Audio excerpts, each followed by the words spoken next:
Peace,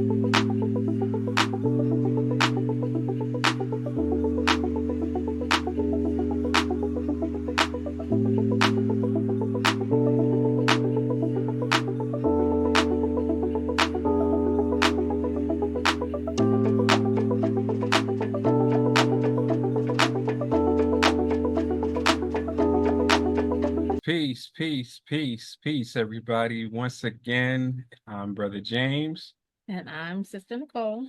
Coming to you live from MPFAT. And today we have a very special guest. Now, our guest today, she does not have a child on the spectrum, but she does have a special needs child. But the main reason we brought her on today is because she's doing something special for caretakers. Yes, that could be us as parents, and that could be our aides, and so on and so forth. And we wanted to bring her on because she's doing something very special. She puts on something, I believe it's like twice a year, and we wanted everybody to know about it because it's something that we all could use, something that we all need. And I'm going to let her take it a little further. So today, our special guest is Sister Kimarie. So, Sister Kimarie, could you tell us a little bit about yourself and about your nonprofit? Yes, sir. Well, peace and blessings to everyone. And I thank you, Brother James and Sister Nicole, for having me today. Can you all hear me? Yes, ma'am. We can hear you. Good. Yeah, I'm very grateful for you to have me here today. I'm Sis Kimarie Muhammad. I was born and raised in Washington, D.C., Northeast D.C. I have 3 sons and 3 grandsons. And my youngest son, Jabril Muhammad, he was born premature. He was 1 pound, 4 ounces, I believe. So he was 3 months early. I had developed what they call toxemia, and that caused the prematurity. The first time I had toxemia was with my second son. He was also a preemie, but he was 2 pounds. He was 2 months early. Sorry. So nothing. He's fine. He's a big guy, football player type of guy. He had a great appetite at that time. And it was like, oh, he's doing good. But the doctors did tell me that if I were to get pregnant again, that it's a 50-50 chance that I could have toxemia again, and it would even come sooner. Well, I took the chance, and that's exactly what happened. I got it again, and it came even earlier. So that's why Jabril came 3 months earlier instead of like how Kadeem, my middle son, he was 2 months early. So, and Jabril was like, Kadeem was 2 pounds, 9 ounces or something like that. Jabril, I'm getting my children's names, getting them confused. We understand. I do it every day. They say after one child, you're going to call the other one. Y'all know how that go. Yeah. Well, Jabril, the youngest, he was 1 pound, 4 ounces. And just my experience with Jabril caused me to start the Push for Love nonprofit organization. I mean, I can go all into like when I first found out and all that kind of stuff about his condition, but just bringing it up to my experience with him. And I saw the challenges that I went through from just having to go out here and work a job. A lot of people on the job, they don't understand what you go through. They don't understand that you're not getting any sleep. They don't know nothing about the fact that you got to have, you got to take I had to take Jabril to about 6 different doctors, especially at the earlier stages, because they had to check things out to see exactly what was going on with him. And then I had to make these appointments. And so it will interfere with the time I had to be at work. So they're looking like, okay, you taking this time off. I'm like, yeah, but I have leave.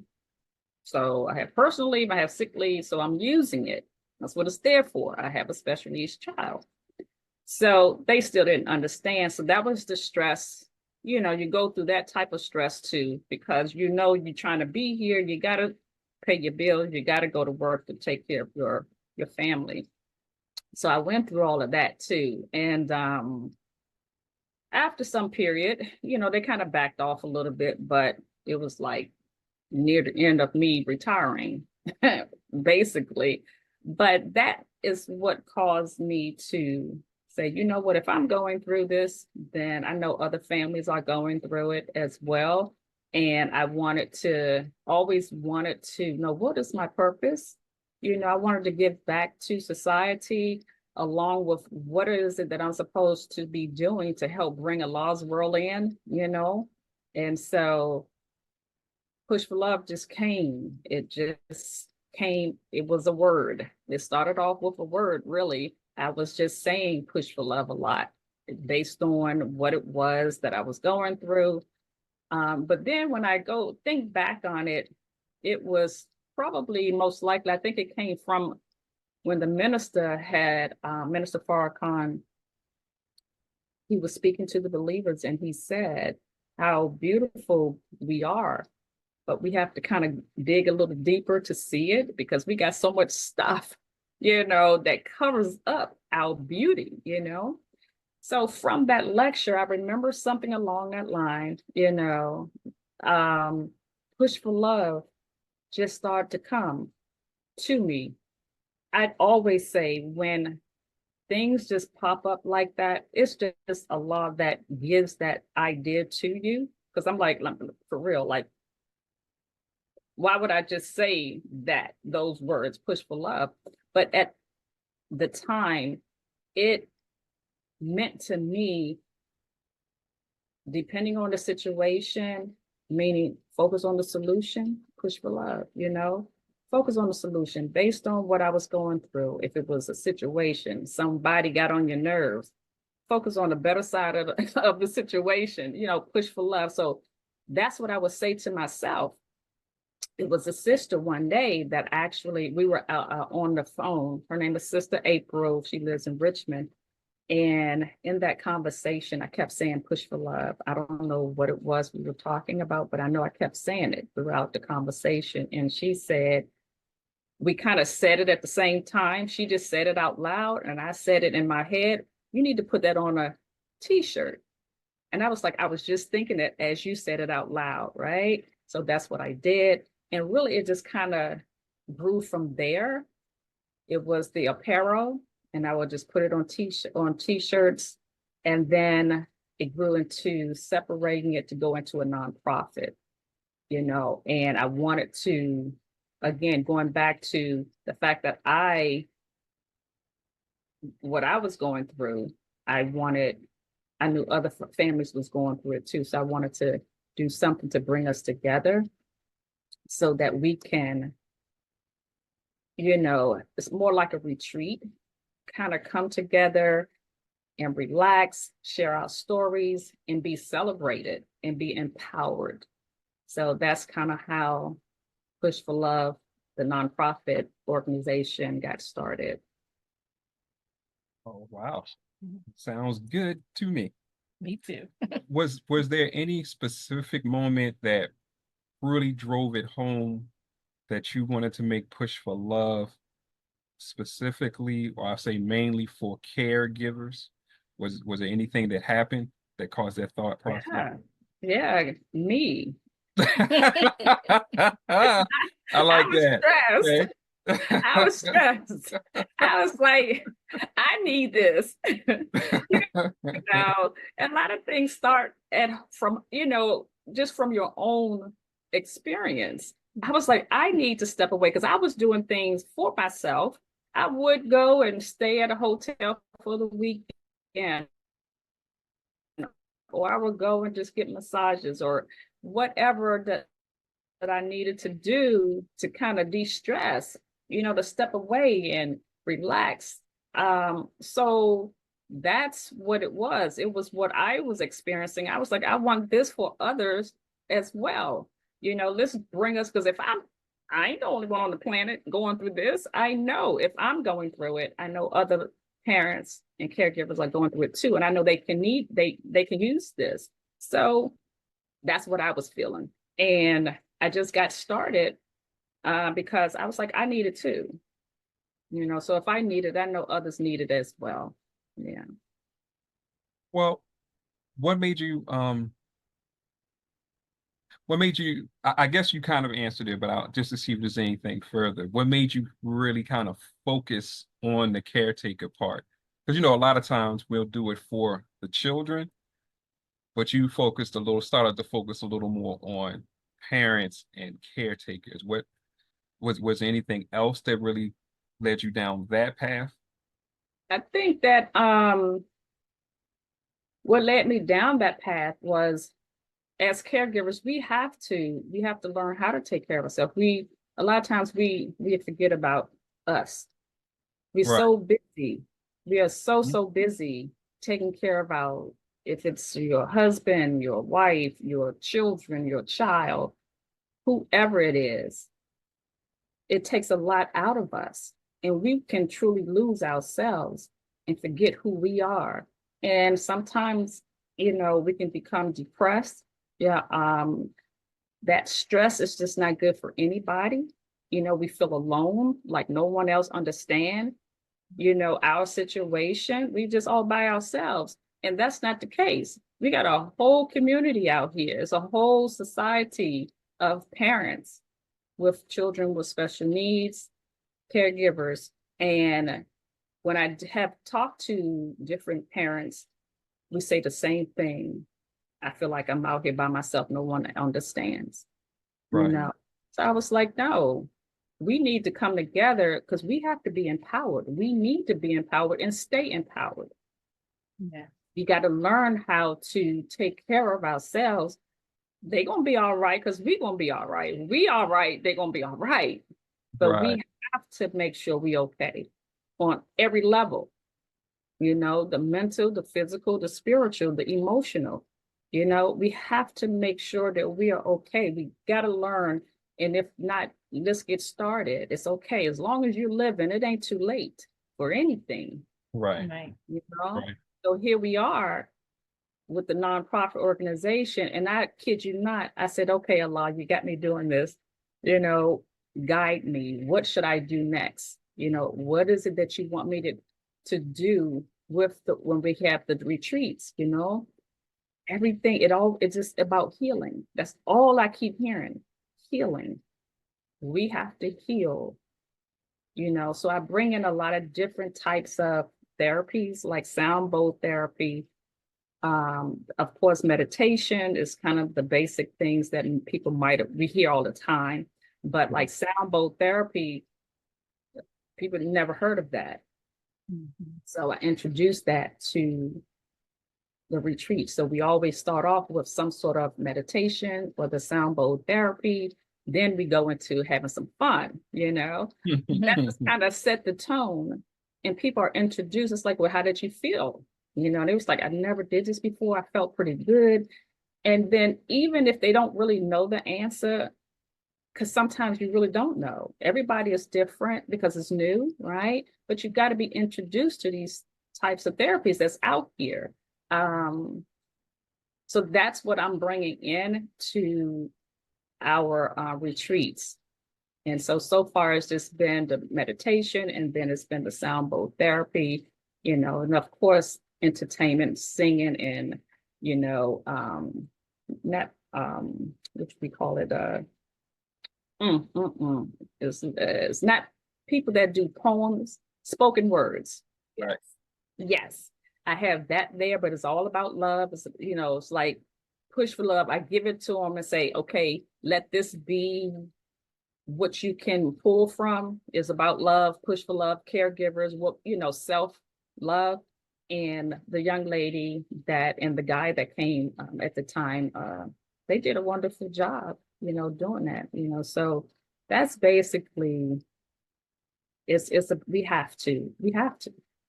we must. Yeah. Yes, Must ma'am. take care of self. Yeah. Do you have any questions? Oh, I was just going to say that, we get a lot of blessings and healing when, we're given a purpose and then and experiences, and then we share what we've learned with others and pay it forward, pass it on. So, that makes a lot of sense that your experience helped to bring forth, to birth Push for Love. So that's a beautiful and wonderful thing. Praise be to Allah. Yes. And now I remember hearing that you gave out some awards during the last couple of Push for Love retreats. Can you tell some kind of rewards that you gave out? It was the last retreat. It was a caregivers award, and all the caregivers that came, they got awards. And so they were like little somewhere here, and it was like a little glass. It looked like a little glass, but had a nice little stem of crystal, and it came out like that. And then I was able to put on there the logo, and it says Push for Love Caregivers Award, and it had the year, it was 2024. Yeah. And so all the caregivers that came, they got that, and it came to my mind because I always have to say, Allah just gave me the idea. I have to put it out there because I want us to feel that, just feel celebrated. We just have to celebrate what we do. It's not an easy thing. I don't care. Whatever. It's not easy. It's just not. Period. I don't care if you're a single parent, if you're a married couple, it doesn't matter. It's challenging. It's very challenging. If it's because it's a lot, just look at what we have to deal with on a daily basis. There ain't no break. There's no break. Right. We got to find balance in all of what we do. We got to find some balance. And that's a challenge within itself, trying to find the balance. I'm trying to find how I can get some sleep in. Well, that said, how are you able to break away when you're giving the retreats? Who is caring for your son when you are away? I'm sure you have to have some type of village and a backup. Well, I have the nurses. I have some nurses that come, and I've been blessed the times that I've actually had the event, it's just a few hours on a Saturday. The nurses that come that day, they are good, reliable nurses. Mm-hmm. So I'm able to do it. But I don't like to use the word fear, but that's the challenge that I have. But I do it anyway. Because if I let that freeze me from living and doing what I'm trying not to get emotional, because it's kind of like, it's that thing. It's like, that's part of my life and what I deal with, I can't just get up, hey, and just roll out. I got to put things into play. I got to plan things out and pray that it actually work out. Right. Right. Yeah. The event, I'm telling you, the very first event that I had, they say what will go wrong, what can go wrong, will go wrong, something along those lines. Yeah. Yes, ma'am. I had all stuff planned out. Everything was set. The family across the hall from me, the mother, they're a young couple. They have a young boy named Phoenix. They were coming to he's autistic. They were coming to the event. So she said, Kim, let me know, just knock on my door. I'll be there to help you out, to help you set up and all that kind of stuff. I said, okay, cool. I got some help. Yay. Right. And so I told the nurse beforehand, I say, look, tomorrow I have my event. Please be on time. I know you are, but I'm just letting you know, this is not the time to say, I could be a little late. No. I need you to be a little early, as a matter of fact. Mm-hmm. So I just let her know what I had going, because it happens like that. So the day up, I'm glad I tried to prepare. I took some of the things out already in the car, the bags, the gift bags, the balloons, all of that stuff, the cake, well, the cake I did in the morning. But that next morning, the lady called me, the young lady across the hall said she can't make it because she had death in the family. They've been up all night crying, so she couldn't make it. The nurse came late. Mm.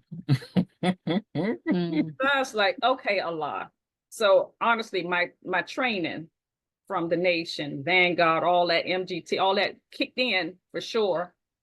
And I was like, okay, we cannot focus on the problem. I got to stay focused on the solution. When she get here, I got to look at my time and I got to focus and just get there. Because if nobody is there, I got to be there. I don't care if nobody shows up, I got to be there, right? So my mind is focused there like that.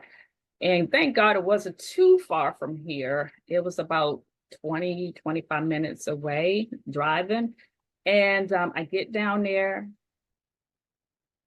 Don't talk to me right now. I'm not mean or nothing. I just have to stay focused because I'm looking at the time. And I got to get in there because what I end up doing, I set the whole room up, put chair covers, the sashes, table, the whole works, everything, set up the bag, the cake tape, all of that. I mean, it's a lot that goes into setting up one little room for about 25 to 30 people. And then people are calling me on the phone. Well, where do we go? People start showing up.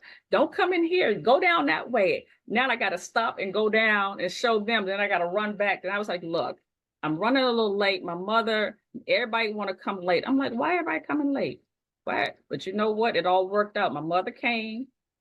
They came in and helped me out. It just worked out. But I had to stay calm. On the inside, stuff was happening all over the place.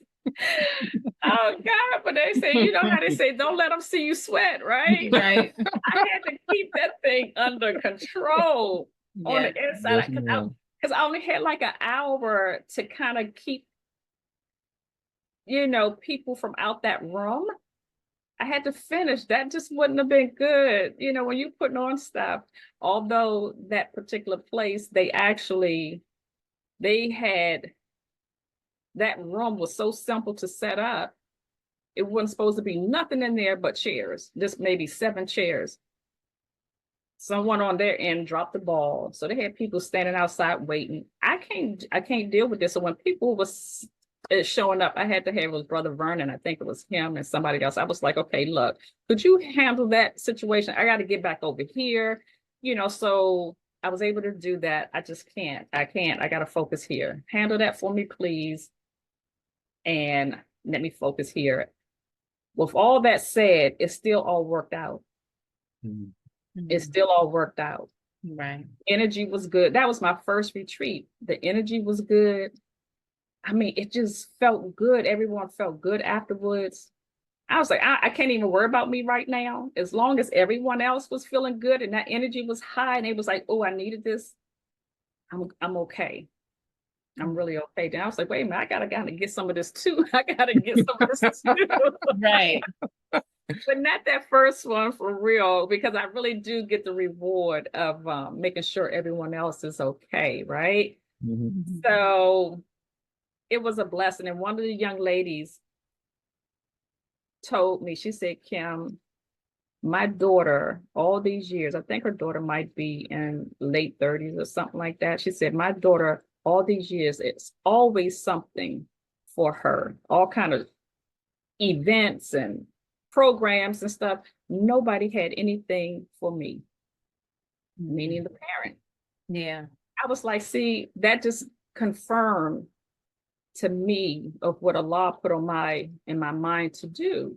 We need this, we need this. And she was like, I ain't never go to no event specifically for me, So I was like, okay, yeah, this is good. So she was the one that actually inspired me to do our next event that's coming up in September, So yeah, I know I can go on, but I'll let you ask another question. That was a great answer. Yes, ma'am. Well, my main question was going to be, once you gave the awards to the caregivers, what was their reaction? Like, No, they didn't really like, it's something that I felt that they was like, wow, thank you. Mommy, can I come too? Jesus. Hi. Hi, how are you? Assalamu alaikum. My teeth. your teeth. See you later. You gotta love them. I'm telling you, they make you laugh. I'm telling you. Yeah. I'm sorry, you was telling us how the caretakers were reacting. Yeah, it was they really appreciated it. And I think sometimes, and they came in like a nice little black box. You open the individual boxes. And so when you open it, had the black wrapping paper. I think it might have even had satin inside. I'm not sure. I know it was black inside to it was just really nice. It was simple, but nice. And they didn't actually verbally say it, but I can tell in spirit that they really appreciated it, And I always have my videographer to do a interview with a few of them at the end, and they can express how they feel, and it's always positive information, or their experience is always good. And then I even had them to write, a testimony. So it's always good, and it makes me feel really good, and it kind of gives me more insight of what they may want and need for next time. So because you're being received well, and we all as fellow caretakers, we feel it. We want to feel the love. Yeah. Do you see Push for Love turning into a movement of sorts? Possible, very much so. If it's Allah's will, then it's going to be that. Because He's in charge. I really allow Him to guide me through this. Of course, I have my thoughts and a certain vision, but because sometimes we say, okay, I want this, but then something comes up and it's like, okay, Allah say no, do that, I know a lot about that. All right, I know you do. Yeah. So I always keep myself open to receive what it is, the direction He wants me to move things in. And even with my events, what do you want me to have there? So I can try to start seeking the people or the situation or the place or whatever. But as far as the move, I can see that, now how it will actually happen, again, the law is in charge. Things just catch on, and it just takes on its own, character or own direction. So I can see that happening, it's the time that we're living in, Right. yes, I can see it. Right. All right, y'all in sync like that, right? Ladies first. I was gonna say, for what you envision, what resources do you see yourself needing to take it to that next level? Participation, people to know. Participation, people to know more about it. Because, what happens, and I'm sure you all know this, it's like, and it's almost with anything, if you don't know nothing, if people don't know about it, how they gonna help, So getting people to know about the nonprofit, the organization, and what we do. And so that's why a lot of the times the events that I have, we have caregivers there, parents with special needs, and I'm like, bring anybody that want to come and be a part of this, because it can, as far as the healing, and because other people, they need to be educated too about, who we are and what we go through. They're in this world too, and so they need to be educated as well, and then they can benefit. Like, wow, I didn't know that the caregivers or parents of special needs children go through this, right? Sometimes they may not be a caregiver themselves, but they know someone that is, so, but then when they come, and I always tell people, invite someone to come, so they can see what we are doing, and they can take, how it is, word of mouth. They can take things out and start talking about it. And then I'm just doing the best that I can, or just doing my part and being patient with it, doing the events, putting it out there, interviews, so on and so forth. So that is one of the main things, I believe, and then of course is, donations and stuff. Now that's just a tricky little thing, but it's something that it has to be done. People want to just focus on, grants and stuff. I just kind of put myself in a situation as far as this grant writing thing went against my better judgment. Although some good information there, but you can't depend on grants because there ain't no guarantee you're going to get it. If you happen to get it, it's no guarantee you're going to get it again. Right. So I just don't even focus. People's like, you should be getting a grant by now. Well, yeah, okay. I'm not going to stress it. I focus on more of what do we really need to be doing to generate money? And it ain't grants. So what can we do to really try to have funds coming in on a more consistent basis? So we got to be creative. We got to have some fundraisers. This is the second, we're in the middle of a popcorn fundraiser, people like popcorn. I don't eat it at all, once in a blue moon, but I haven't had any popcorn I can't even remember when, but when I heard a young lady speak about popcorn, I was the popcorn fundraiser. I was like, well, we can do that. It ain't all about what I eat, Right. What I don't want to do is really that candy stuff. I'm not trying to do that part of it, but a little popcorn. And we did okay. So we're in the middle of the second one. I'm like, okay, we did all right the first time. Let's do this again, because people was like, the popcorn was good. When you going to do it another one? I was like, okay. So, and that's one of the challenges that I kind of go through, is really having I need a fundraiser committee.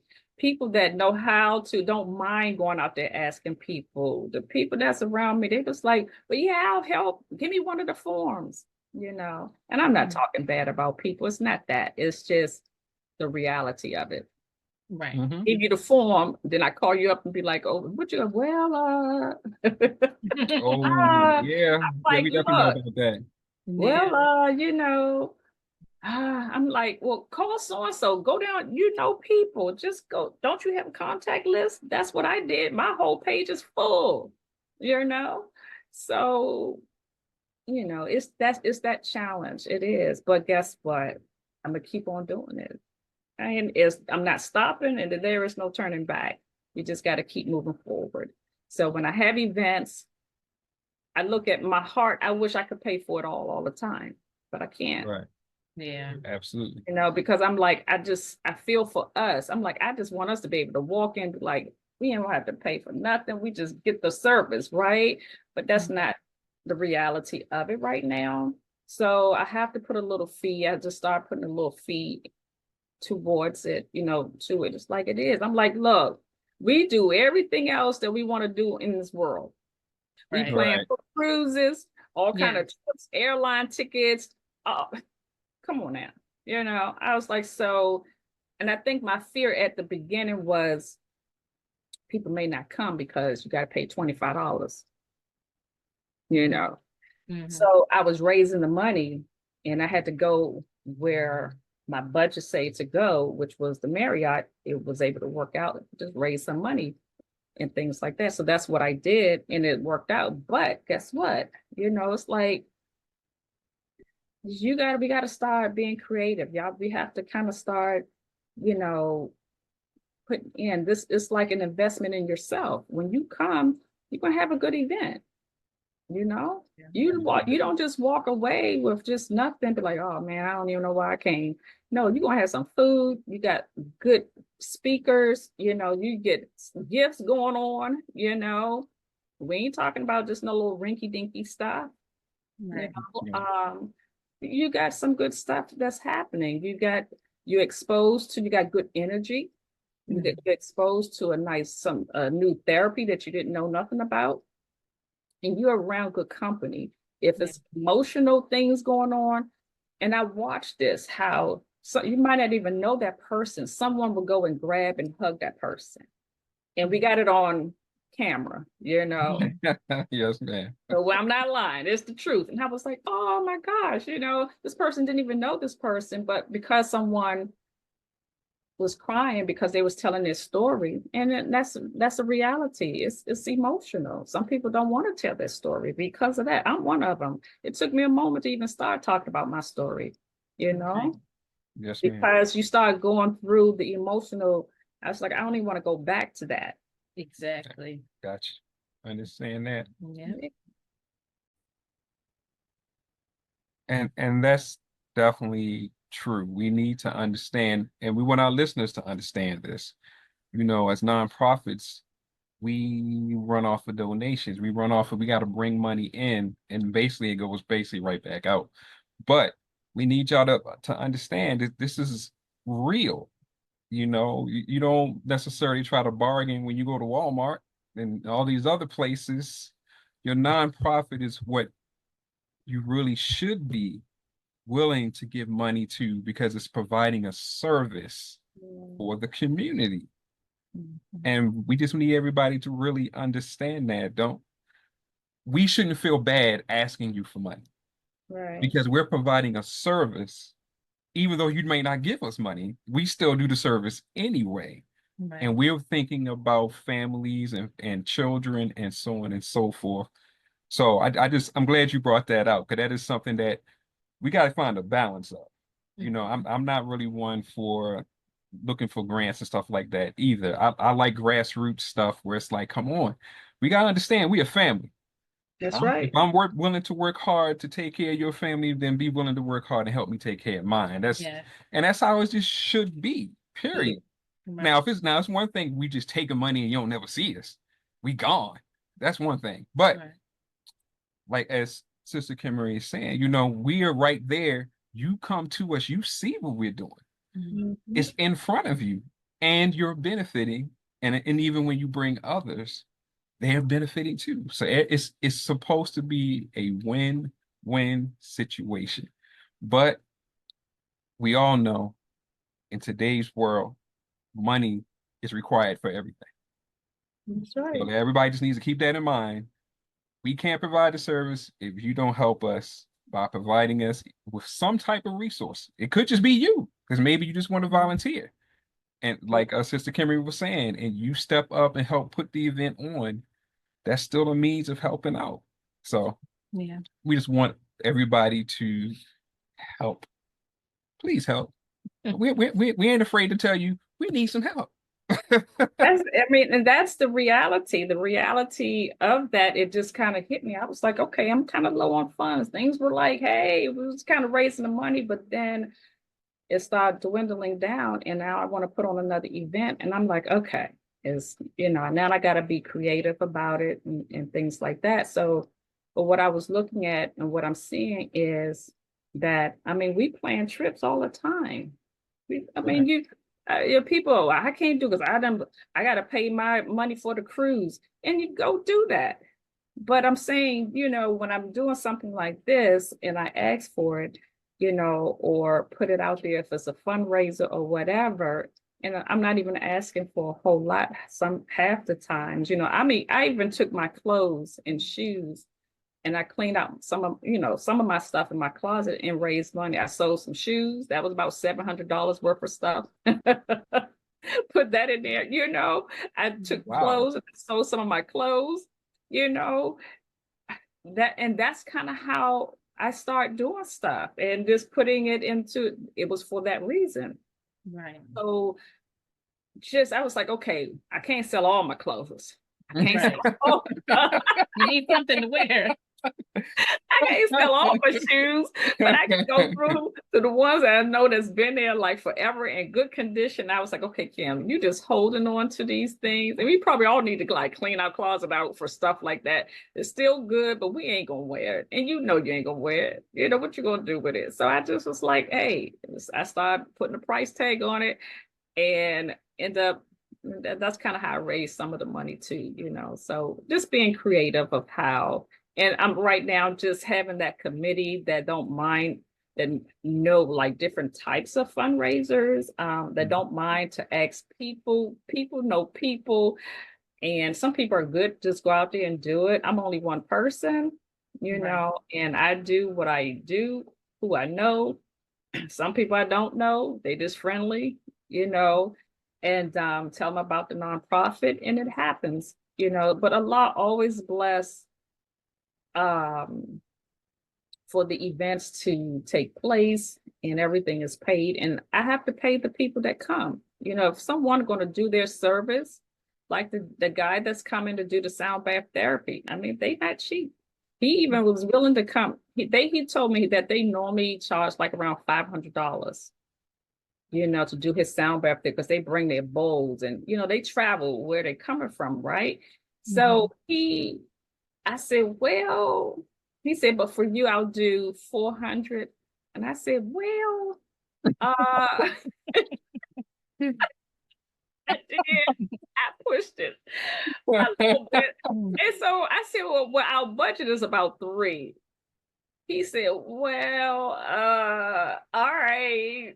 And I said, but you know what? The fact that you agreed to that, I'm going to work hard to give you your 400, you know?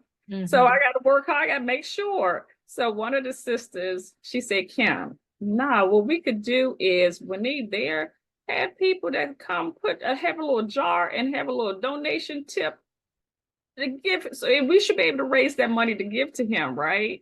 So I was like, you know, see someone like her, I was like, I need that person in my corner, you know, and she's there, Sister Latifa, and I'm so very grateful for her. And she's coming. I'm having a young lady to do called teardrop therapy. I went to see her. I met her when I wanted to do a yoni steam bath. And she has such a wonderful, wonderful spirit and energy. She sat there and we just talked like we knew each other for the first time, right? However, it's been some years. I hadn't talked to her, but I had her number and I reached back out to her. And I wanted to see if she can come and provide a service for us on Friday. So she said, yeah. She said, but have I ever done the teardrop therapy? And I was like, no, what is that? I said, I remember you mentioning it, but what is it? And basically, she's using different types of essential oils and she's working it up your spine or down the spine, all the nervous system there. And it's like a detox, a massage with the essential oils, but then she's dealing with your feet because she started off with your feet. So she's waking up all the systems in your body from your feet with the essential oils and how she's actually rubbing it. So she starts there first and she's waking everything up. Oh my gosh. She came to my house. I'm so thankful. I have people that don't mind coming to my house because by the time I got up off that table, I felt so relaxed, you know, and of course, afterwards, you drink a lot of water because you got to flush your system out, right? So I was a little sore, you know, because my back is just tense and stuff. So I was a little sore. So everybody is different, though, I'm sure. But I actually have a vision. I'm not going to go into the vision. I'm always having these visions. It was at the very end of the session. And I sat there and I told her about it. And she said, wow. And she told me, she said, do you know, it was another young lady at her studio. she said she kind of had something like that too. She said, Dr. White came through the door, came in this room. She said, Dr. White ain't come in this room. Dr. White didn't come in this room. She said, I saw Dr. White. She came in this room. It's like, no, Dr. White didn't come in this room. So I don't know what this does, but it does something to where it kind of open. You have these, you know, it relaxes you. It kind of detox your body. And it's a wonderful, oh, the aroma. Oh my God, it smells so good. Just that in itself, I'm sure y'all know about aromatherapy, you know, how the essential oils, how it affects the brain and the body and all that. So you're getting all of that. It really did. It felt when I turned over and I had to put my face down into the headrest, whatever she had laying there, it just, it was like a flower, I was smelling all different types of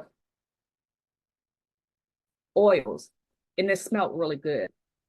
So, and it just relaxed me more. And she did about an hour worth of work, And so she's coming that Friday, although she won't be able to do an hour on everybody, she's going to do like a half an hour, and they'll still get the benefit. But of course, the longer you go, the better, right? Yeah. But she's only one person. Yeah, just a half an hour. So I'm just thankful to know people like that. And she's not charging a whole lot and things, So I'm excited about that for everyone else to experience. I already experienced it. And I always try to do it first. And then I'll let people know, look, this is how it is. You all going to enjoy it. Even with the sound bath therapy, I've experienced it first. The meditation, I've done it first with the people that I actually asked to come, So, yeah. That's good. So can you let us know when is the next event? Because you said so many things, so many good things are going to be there. We want to know when we need to show up. Well, the event is going to be September the 5th, 2025. So it's going to be an Airbnb. It's our first Airbnb Push for Love event, retreat, I should say. Because one of the young ladies, the one that actually, she inspired me. She's a caregiver, and she has a child with cerebral palsy, I think like Jabril. She had mentioned, she said, at the last event, that was the Caregivers Award event, she said, I'd be glad because she had to leave a little early to go to work, but she came. And she said, I'd be glad when you do a weekend one. And I was like, okay. It wasn't until after the fact I was sitting thinking about, well, what am I going to do next? But then when she said that, that's what came to my mind. I said, well, maybe I'll do an Airbnb. So that she kind of inspired me to move forward in that direction. And so I locked down, I started doing my research and found one up the street, really not too far from me.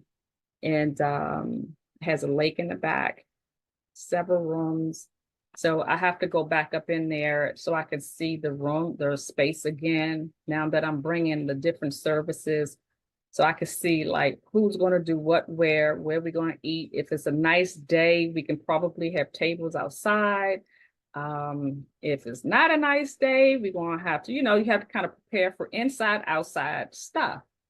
And so we're going to have a gentleman that's going to come and do, because I saw his website, Sound Bath Therapy, and he has retreats as well. And it's a whole weekend retreat where it kind of show you as far as eating healthy, meditating, sound bath therapy, right foods to eat, so to speak, all that old good stuff, right? So he said that sometimes we have to come up out of our norm, our normal environment, and step away for a couple of days, learn some stuff, learn some good stuff, some good habits, and then go back, and then you can start bringing some of those new habits into your daily routine, right? So, and that's true. Sometimes we gotta come about, because it's like we just do our regular ABC. Sometimes I be like, wait a minute, I got to step outside and go for a walk, right? And it just like, that's all sometimes. Just go outside, just your regular thing. Break that thing up a little bit, learn some new stuff, challenge yourself to just do something new, right? Seek something new. And that's why with the nonprofit, or with the retreats, I should say, I try to bring that in. So when they come, it's something new. Someone has given them some new information that they can take back with them. The experience, the energy, the feel, all that, things like that just kind of spark and say, hey, you know what? Maybe I'll do X, Y, and Z, because I saw that we did that there, you just never know. So that's when it's going to be. And I have this young lady, her name is Linda Joy Burke. She's an artist, and I call it music therapy, because she has her instruments, and she bring everyone, the audience, in with her stuff, So I'm looking forward to that, something different, something fun. I'm like, this is your time. Let her take over. I don't have to do anything, So let her take over and do what she do to music is always healing, right?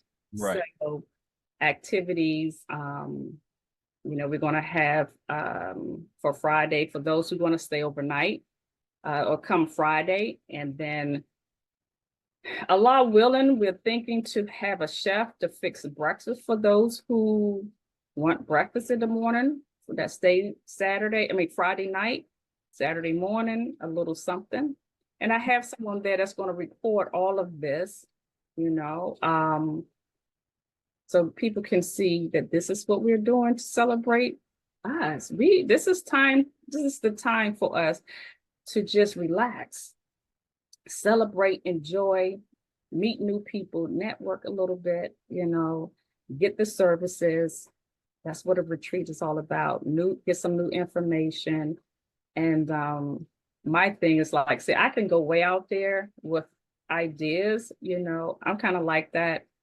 And I said, okay, Kim, but I try not to, what they say, try not to bring, if the idea is there, don't say, oh, well, I can't do that, No, try it and see if it happens. Don't shut it down because you're looking at the money and things like that. You know how they say you have champagne taste and beer, what is it, beer money or pockets? Money. Yes, ma'am. Yeah, you know that thing. It's kind of like that. I'm like, because I could go out there. It's like, I want this, and I want to do all this stuff. But so far, what Allah blessed me to come up with, we actually do it. He blessed it to happen. So I'm stepping each time. I'm not kidding. I'm nervous each time I do this. I'm nervous because it's new. I don't know what's gonna happen. I'm stepping out on faith. Stepping out on faith majorly. We're gonna go with it and we're gonna see what happens. But I do my best to plan it for sure. I gotta do my part. So I do my best to plan. Yeah. Yes, ma'am. Well, can you tell us your website and all the places where we can find you, and can we go ahead and pay for this now, or it won't come open or available until closer to September, or you're still working all the details out right now? Well, for Friday, at this point, the amount of rooms that's there, that's already filled, unless someone like cancel out. So, because if you're going to come Friday and leave on Sunday, then that's like $216. So, but the people that's coming on Friday, as far as the rooms, that's already full. But then if you come on Saturday, it's just a small fee for Saturday, the like $35. The services, if it's a massage, I'm not sure yet if it's going to be a full massage or we're going to do chair massage. So I'm still working that out. Okay. That service, because I'm trying to give people some time. I really need to get back into the space. So this in May, the young lady, she said, well, as soon as she get her schedule, she'll let me know. I can go and see the space again, because I only saw it one time. So I need to see it again so I can really visualize again, okay, it's fresh. We can have this here, either chair or whatever, Once I do that in May, then more information for all the services and stuff is going to come out, because it's in September, so I still got a little bit of time. Okay. Well, tell us the website that we can go to so we can keep track, and your social media real quick. My website is pushforlovegives.org. Okay. Okay, that's the nonprofit website, and we just kind of did a brand new one, and I really love the result. Donation button is there, all the previous stuff, is all the information is there of what we have done and what we're doing. Now the new retreat that we're going to do is, of course, it's not there, but that will be put up on YouTube. I have a YouTube channel. So the YouTube channel is just my name, what is Kimarie Tobe, or Push for Love. Let me just say that, Push for Love. If you go on YouTube and type in Push for Love in my name, it'll show up. Kimarie Tobe is under that name. Okay. I do have a Push for Love song that's on YouTube. YouTube Music. Right. So check it out. And how you just write down all the things that I want. I was like, I want a Push for Love song. I want Push for Love jewelry. I want Push for Love robe. I want a Push for Love. I just all these things. And I just started checking them off. And Push for Love song came about. My daughter-in-law, she's singing. She said, I'll do it, Mom, and she did it. She told me to send her the lyrics. I sent her the lyrics. She loved the lyrics. Her being a singer and a songwriter herself. I'm not a songwriter.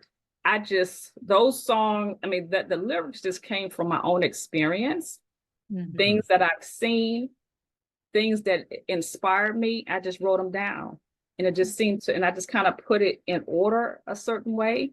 And she took it and she loved it. And so she just kind of do what songwriters do. They kind of, switch things around, put her little hook in it, and she went to the studio and she did it. And I love the results. She had the nerve to try to add me in there. I was like, I don't sing. She was like, I don't need to sing. I want you to sing. Just say this, because that part at the very beginning was it was in the lyrics. And so she said, it just keep going around in my mind. This is what you wrote. And it just keep going around in my mind. I want you to just say it at the very beginning. Just say it. I was like, okay. My thing on that is, when you have something, I don't care if I write another song, it's done. I can check that off. Exactly. I wrote it. I said, I want to get one, and Allah bless it to happen. I could check it off. Right. It's done. That's history. Move on, is there anybody, it's going to be there, right? So it's a good feeling to be able to do that. But anyways, Push for Love song is on YouTube, is on Spotify too. Is at Amazon as well. But yeah, YouTube Music, YouTube channel, all the stuff that we've done is there as well. What else? I gave you the website. My apparel, I'm working on that website. It will be pushforlovegives.com at this point, but it's under construction.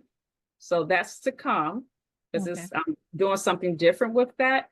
But the nonprofit organization, I don't want people to get confused, is pushforlovegives.org. Okay. Right. .org is the nonprofit organization. What do you have a little bit of product to show us? I got a little something. I'll show you. This is one of the original. This is black. This is the black one. Black t-shirt. Like that. Yeah, it's the black one.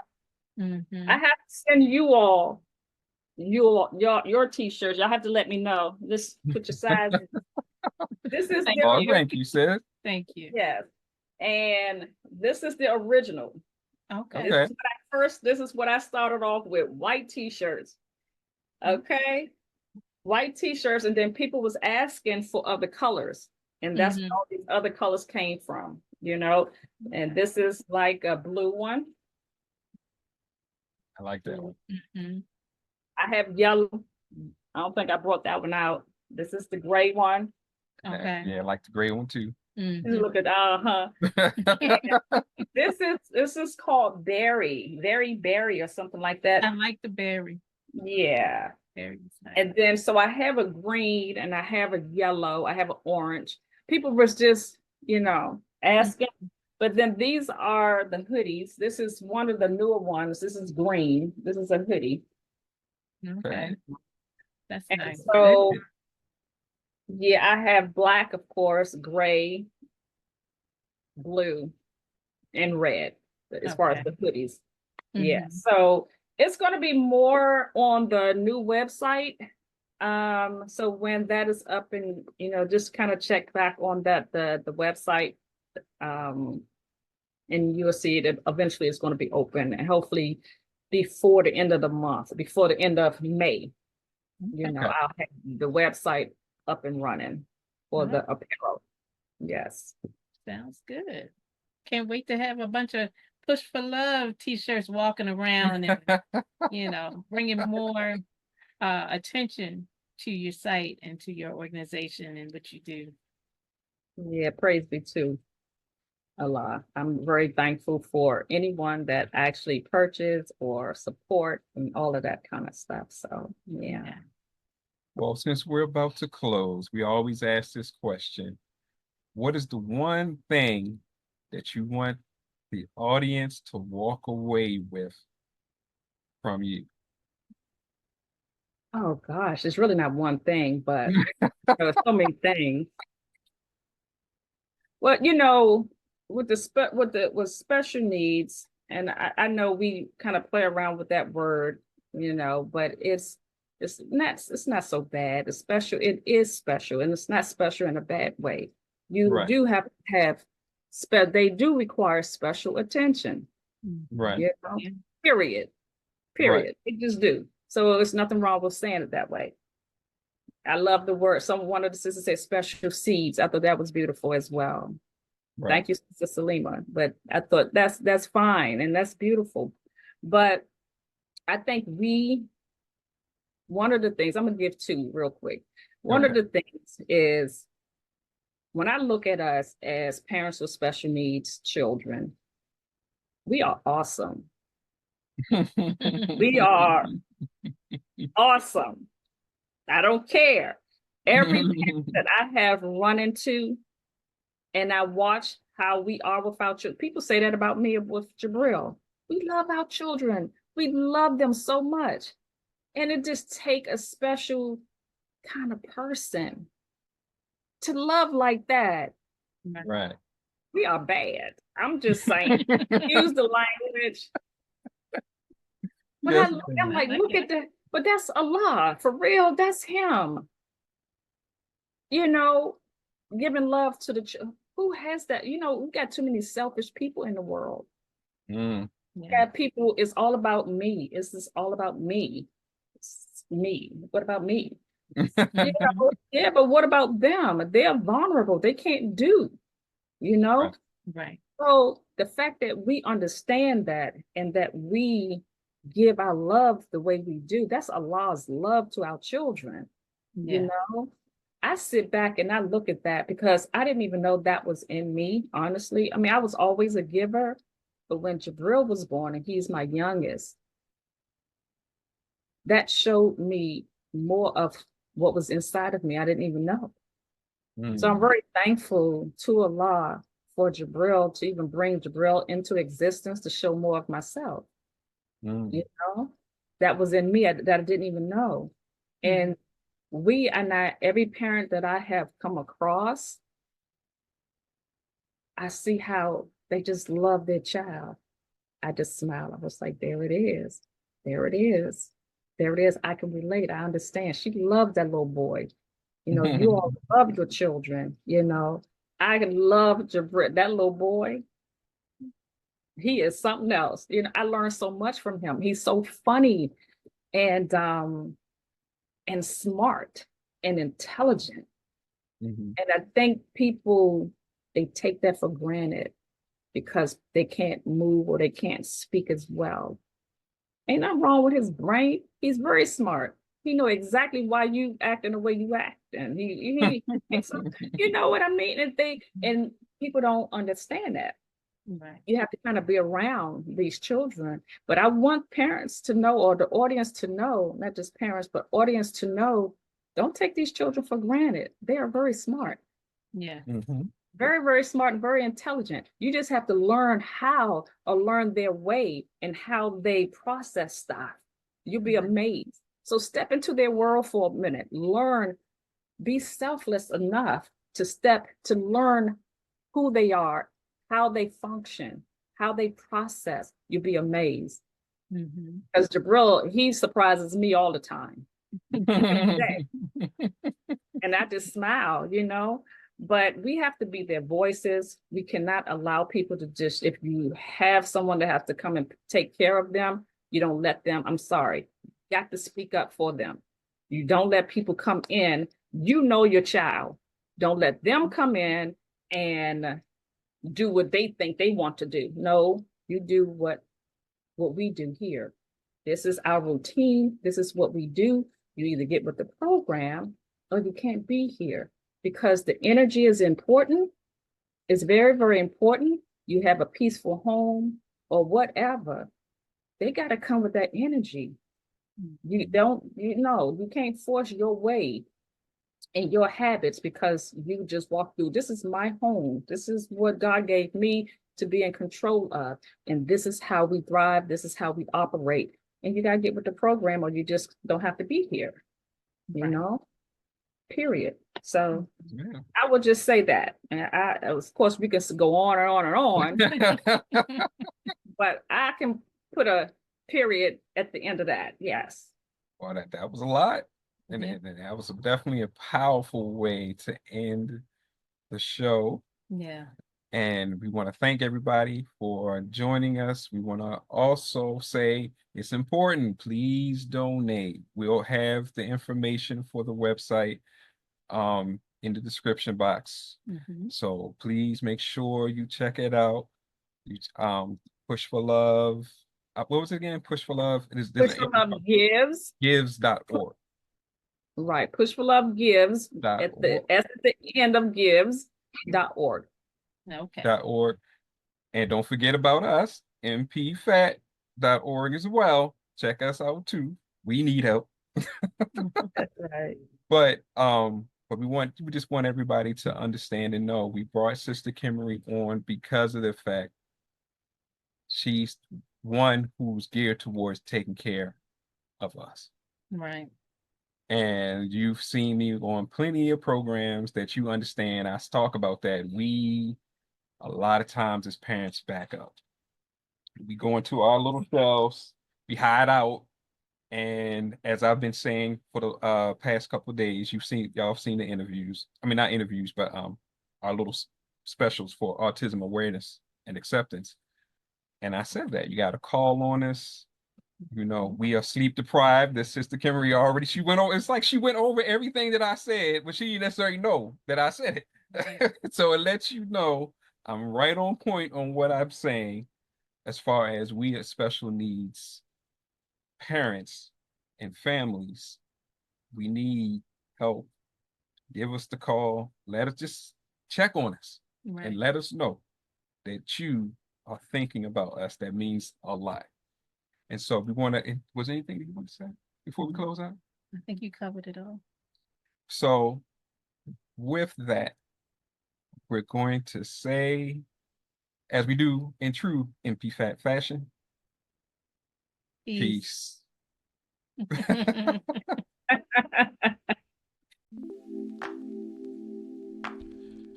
Peace, everybody. We thank you for coming. Thank you for listening. And we thank you for tuning in and giving us your time and energy for changing life on the spectrum. If you would like to leave us an email because there's something you want to see on the show or any information that you may need or want to request, go to changinglifeonthespectrum@gmail.com and just drop us an email. And if you want to support the show, we ask you to support the nonprofit that brings you the show, which is McKeel's Path for Autistic Triumph, by going to www.mpfat.org and hitting that donate button so that we can continue to help our families dealing with autism, and we can continue to help them by changing life on the spectrum. Thank you and peace.